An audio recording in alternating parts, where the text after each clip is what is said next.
living fully alive in every way. You're listening to Relationship Prescriptions with Dr. Carol. Hello again, this is Dr. Carol, and welcome to Relationship Prescriptions.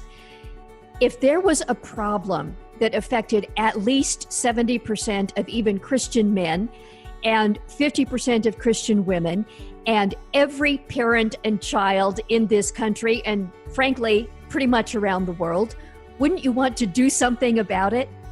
That's what we're talking about in this episode of Relationship Prescriptions. And the topic we're addressing is pornography.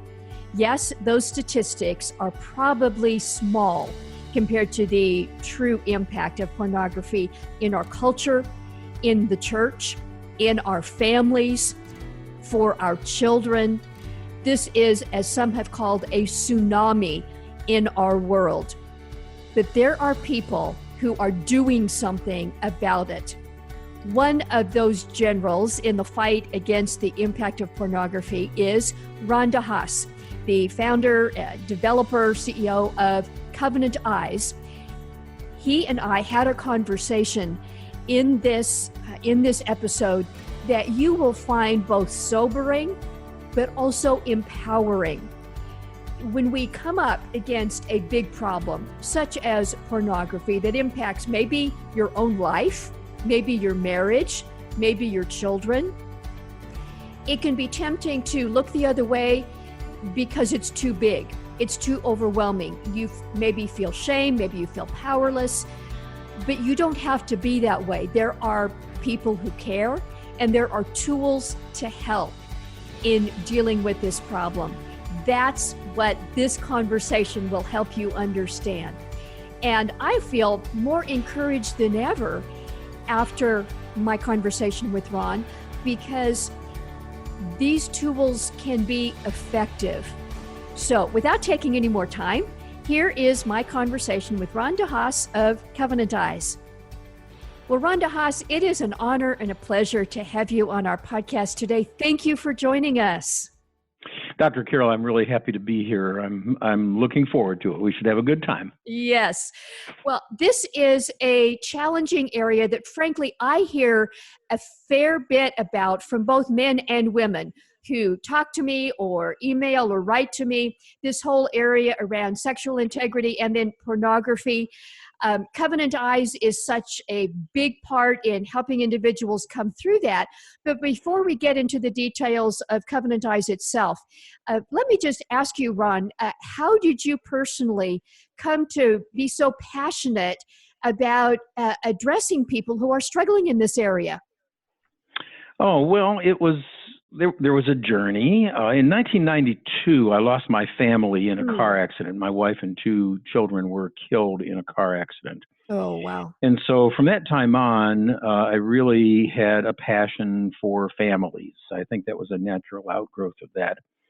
And by the year 2000, by 1993, I was remarried and had three stepchildren. I call them my children because they really are.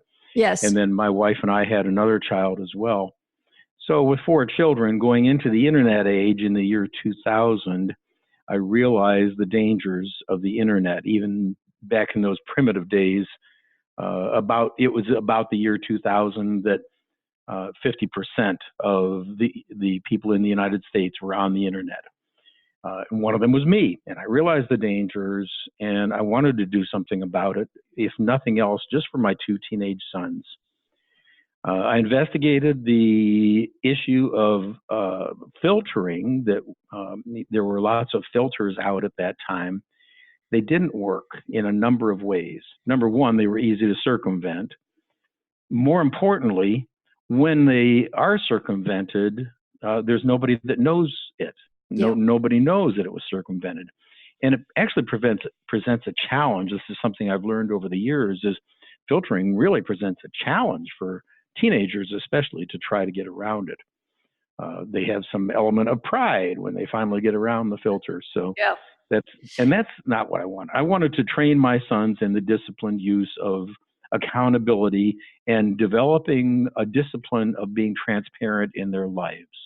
And so that was the passion that I had at the time. And your organization has done so much in helping with this. Before we, again, get into the details of what Covenant Eyes does, uh, I have listened to you speak in a few different contexts about how huge this issue has become. Oh, And yes. some of our listeners who are parents or maybe spouses, I think it can be sobering and eye-opening to realize how much of our world is impacted by this. Maybe you can just unpack a couple things about that. I can do that. There's much that could be said about that. It is, I believe, one of the most critical issues facing us today.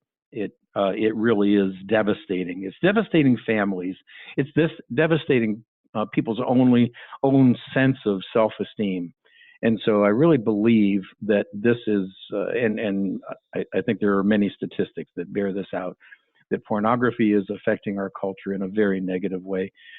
Specifically, when I ask people to raise their hands, I give a talk and I ask people to raise their hands. How many of you have ever seen pornography?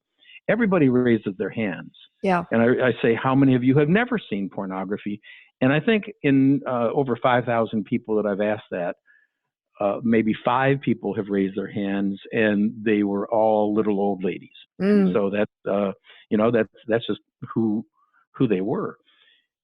And now, for parents to really understand this issue, they have to understand the average age of exposure to pornography is 11 years old. Wow. For males, it's younger than that. For females, it's a little bit older, but nevertheless, by the time kids are 18, they've all seen pornography.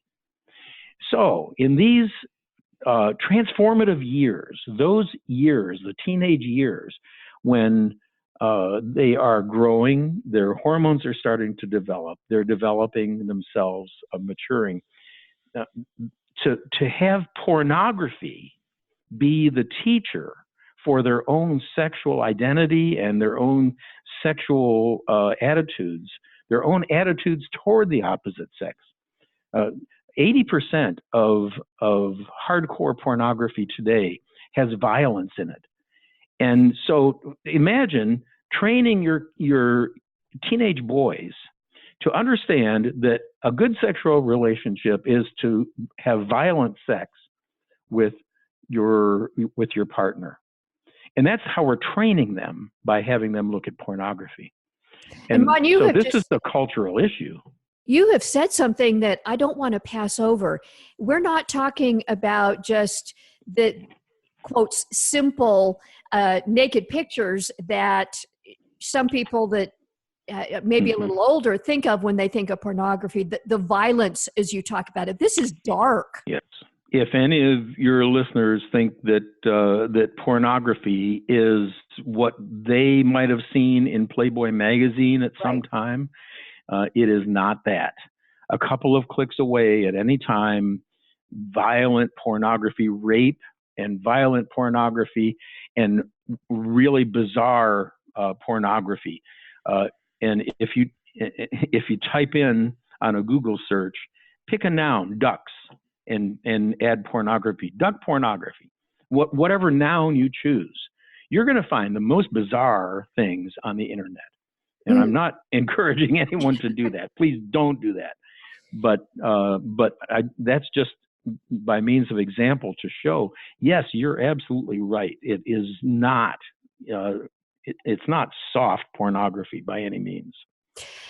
I have heard you reference that this cultural phenomenon is impacting even birth rates in this country. I've seen data that shows the frequency with which young people are having sex is going down, and you might at first think, oh, good, but this is a phenomenon that's impacting those relationships in very broad ways.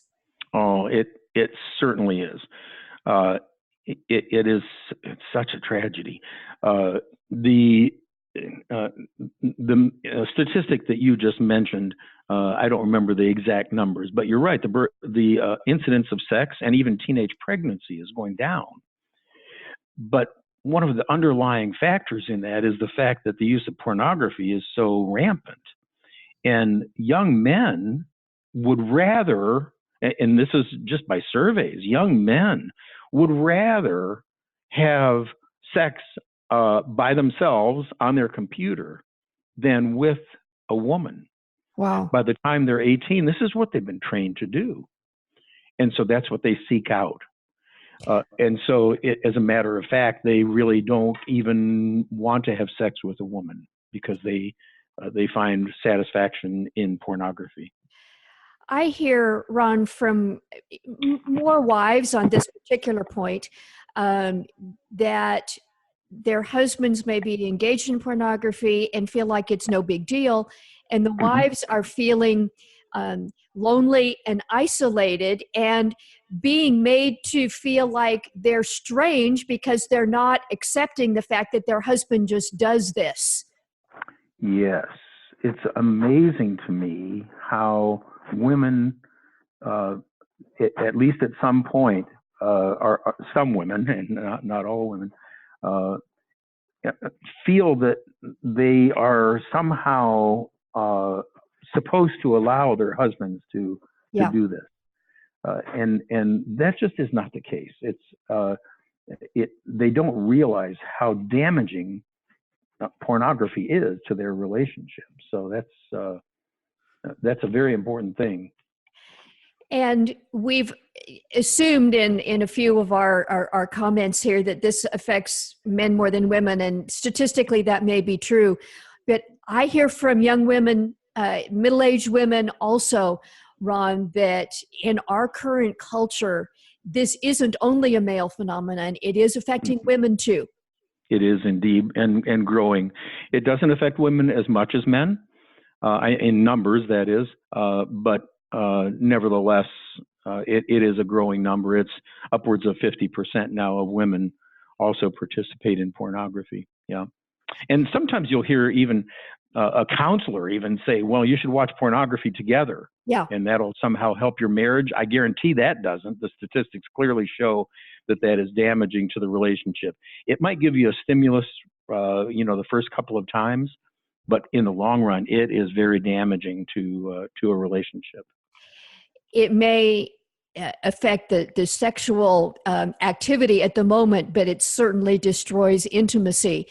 I've heard you talk too, Ron, that men now, there's a phenomenon called pornography-related ED. Yes, indeed. I don't think Time Magazine named it, but they did use the name porn-induced erectile dysfunction. Wow. In their April 11th, 2016 issue of Time Magazine, the word porn is the cover of Time Magazine. And in that essay that they wrote, they interviewed three men, Alexander Rhodes, Noah Church, and Gabe Dean. And all three of them talk about the brain fog that occurs when they're addicted to pornography. And part of that brain fog is that they are incapable of having sex with a real woman. They can only do it with pornography.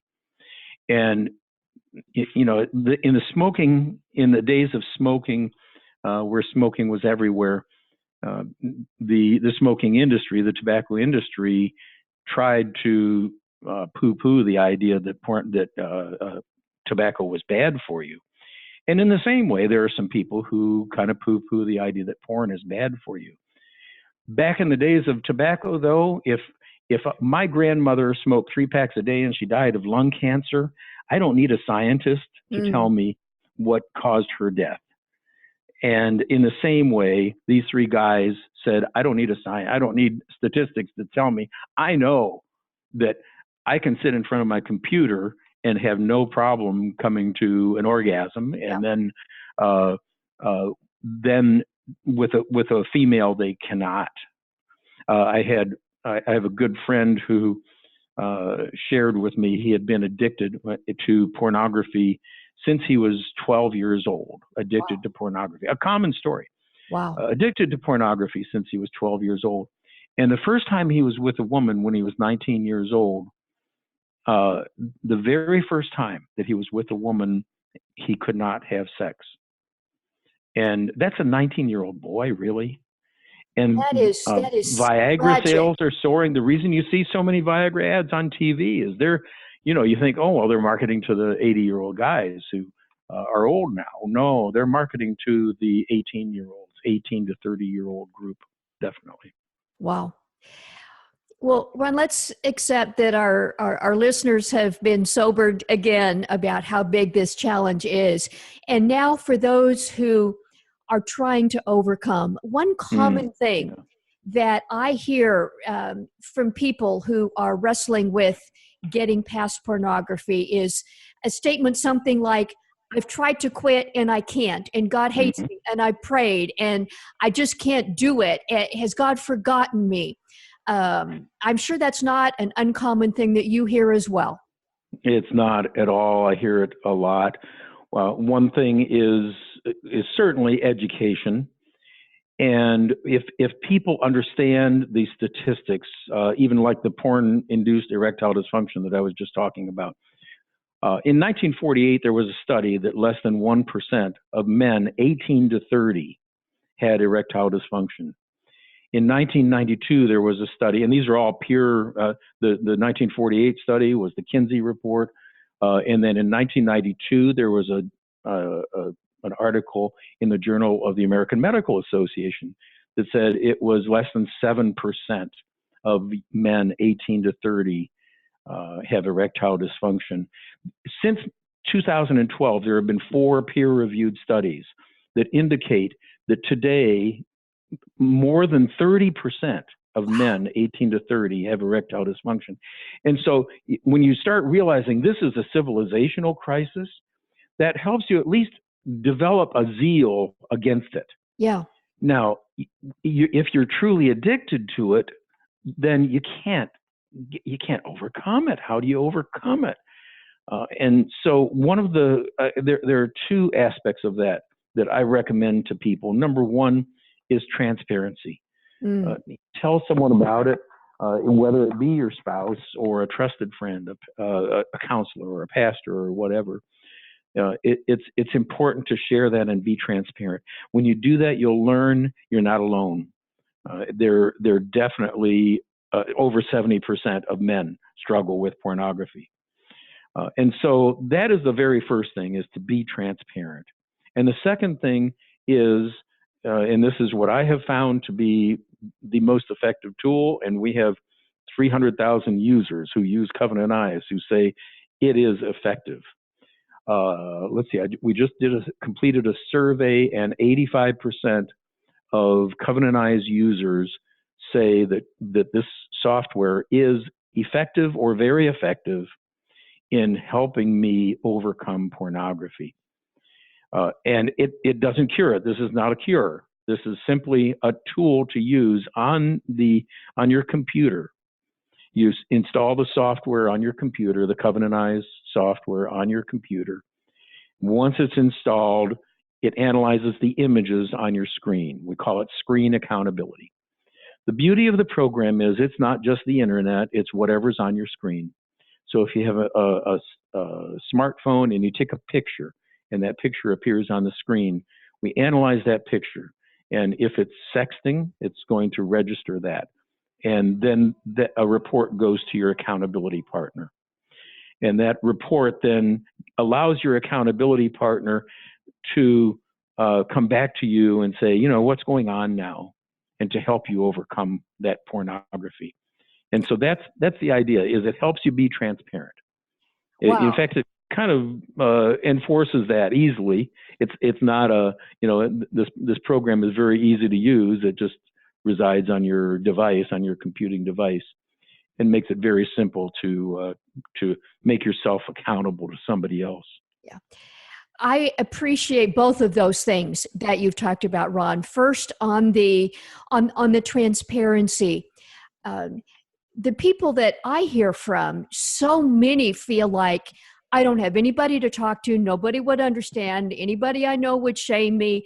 But when you realize that 70% of men and maybe, 50% plus minus of women are wrestling with this in some degree, the people that you sit next to in church, the people that you ride the bus with, the people that you work with, the people that you go to dinner with or share coffee with, those people that you see every day are wrestling with this. You are not That's right. the only one.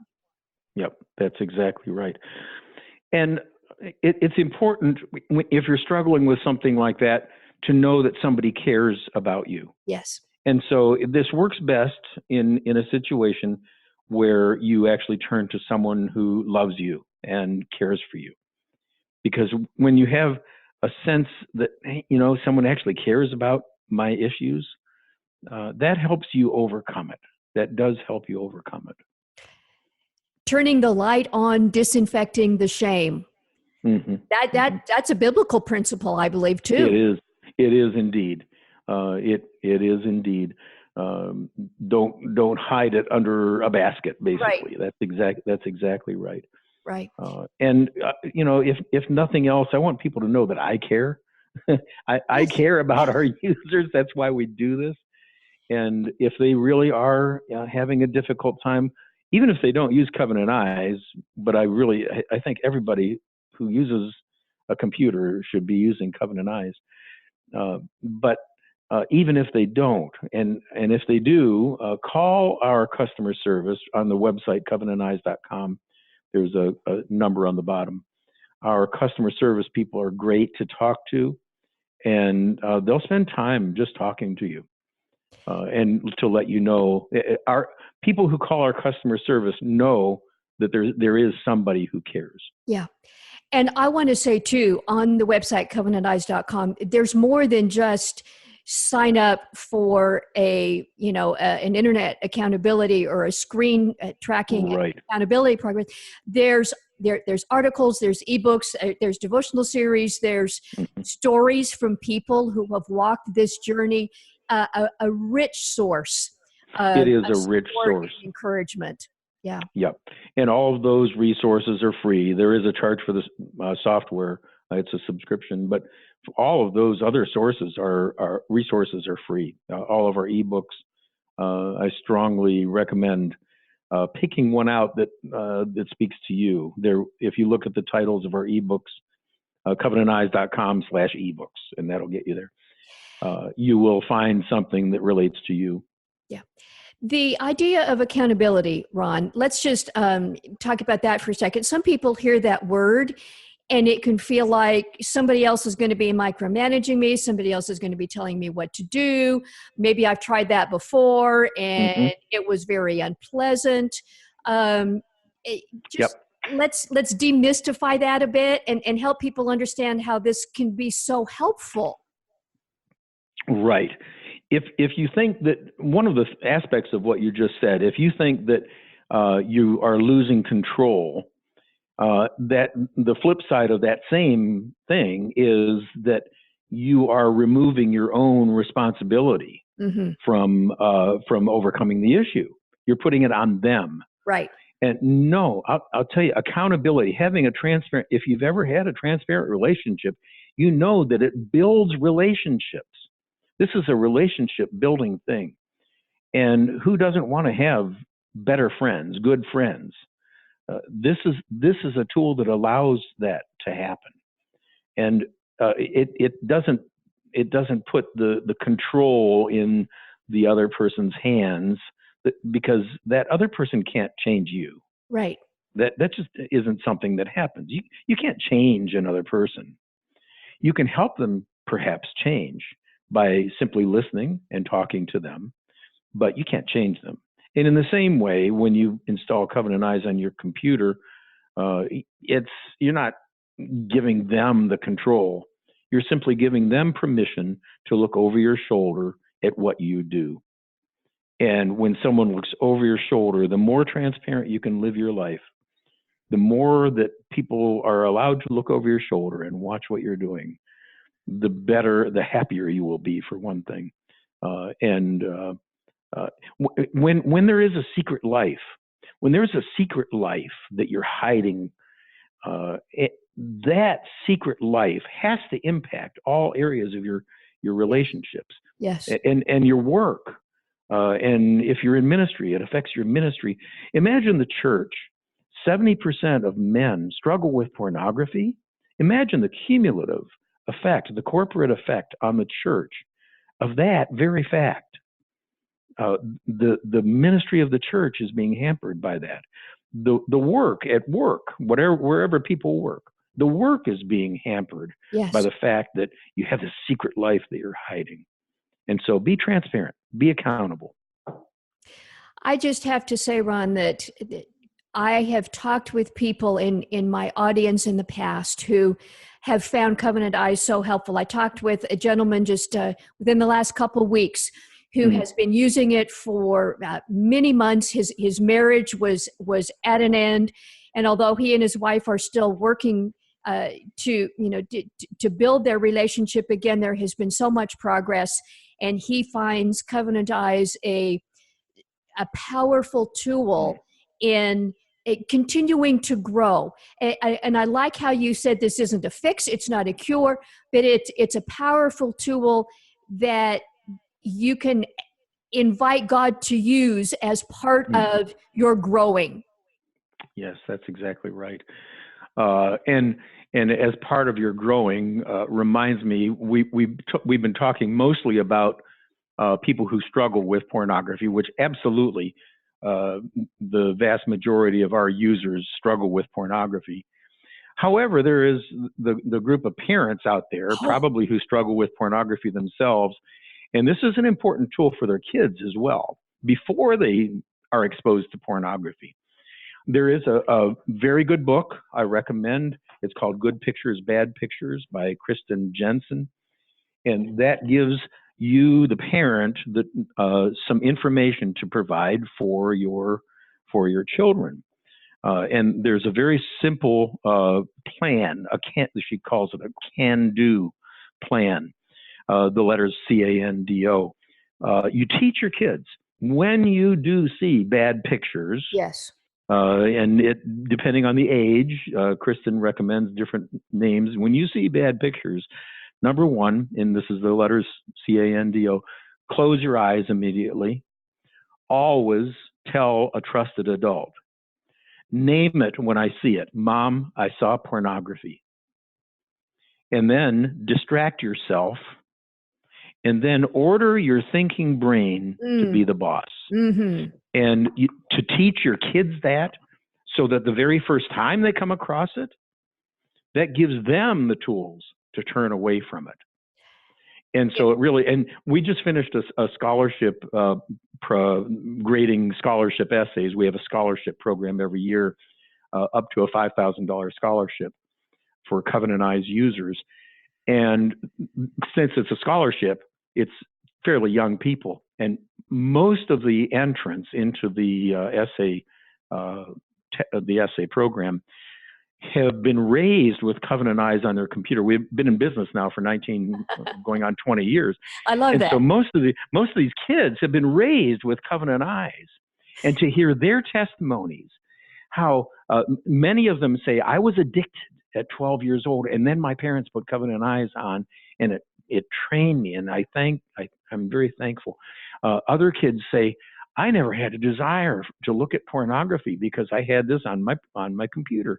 I knew what to do, and so it really it's a valuable thing. It's a valuable tool for parents of young children as well. Thank you for talking about that, Ron. Yes, I know that will speak to so many of our listeners. Mm-hmm. And I feel like there's so much more we could unpack, but indeed, I want to say a big, huge thank you. Thank you to you for tackling this and your team, and blessings to you and those working with you for doing this work for God's kingdom. Blessings to you too, Dr. Carol. Thank you very much. I appreciate the opportunity, and I enjoyed it. And we'll make sure the links are available to those who listen in the show notes to Covenant Eyes and the book you talked about. Thanks again, and God bless you. Great. God bless you too. Thank you, Dr. Carol. How encouraging and empowering. I hope that you picked up those pieces of how Ron describes both the problem and the tools that can help. Whether this is something that is affecting your own life, whether you are struggling with pornography, whether you're a parent, or whether this is impacting your marriage, your church, absolutely something that can help is Covenant Eyes. Full disclosure, I am an affiliate of Covenant Eyes. I feel so strongly about the benefits that this tool can bring to you, to your marriage, to your parenting, perhaps even to your church. I have no problem in encouraging you to put this tool on your computer, on your phone, on all your devices, and on those of your children. If you are a parent, if you are wrestling with this in your marriage, make this one of those boundaries. Definitely a useful and helpful tool. We have a link to the Covenant Eyes program in the show notes. I encourage you to use that link. Gets directly to where you can take advantage of Covenant Eyes. Also in the show notes, we have a link to the book Ron referenced, Good Pictures, Bad Pictures, Porn-Proofing Today's Young Kids. If you are a parent or perhaps even a grandparent, this I know can be encouraging and useful in your helping your children or even grandchildren grow to who God needs them to be. Also, I think this is such an awesome time that we have had this conversation, because coming up next month in the Fully Alive group, our online community, we are addressing sex and sexuality. Not solely from a pornography standpoint by any means. We're addressing this from what God has to say about sex and sexuality. We'll have a conversation from a woman's point of view and a conversation from a man's point of view. In the Fully Alive group, no topic is off limits. We address the tough questions, hear from people who are wrestling with these things, and give you encouraging, confidential information to put God's tools, God's truth to play in your own life in living fully alive. God made us as sexual beings, and the church hasn't addressed this enough effectively. Well, we are going to be addressing this in the Fully Alive group. We'll also put a link to the Fully Alive group in the show notes, or you can go to fullyalivegroup.com. Coming up in August, we will be addressing sex and sexuality front and center, and I would love you to join us for those online events. We have something going on each week to help you bring your life in the area of sex and sexuality into submission to Jesus in an empowering and encouraging, life-giving way. Would love you to join us, fullyalivegroup.com. Thank you again for being part of our podcast family.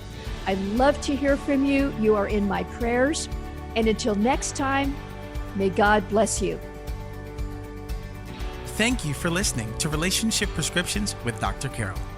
Our purpose is to provide trustworthy resources that help you and others live fully alive in every way as God intended. If you would like to help others experience transformation in their lives and relationships, we invite you to partner with us. Text the word GIVE, that's GIVE, to the number 512-980-1620. Or visit our website at drcarolministries.com/donate to make a one-time contribution or a monthly gift. Your financial support allows us to expand our message and to help others. Thank you so much, and may God bless you.